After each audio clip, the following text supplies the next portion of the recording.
তুমি যেটা করবো আর একটা জিনিস সেটা করানো নেবো সেইটা তোমার করে নেবো বেড়ে করছি কার কি করবা বেড়ে করছি কারণ কি করবা বেড়ে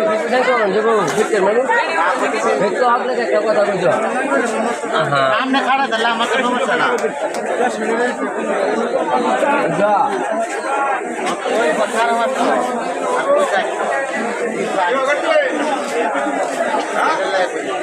আমার আমার ব্যাংকের আমার ব্যাংকের সাইড করে তুই আই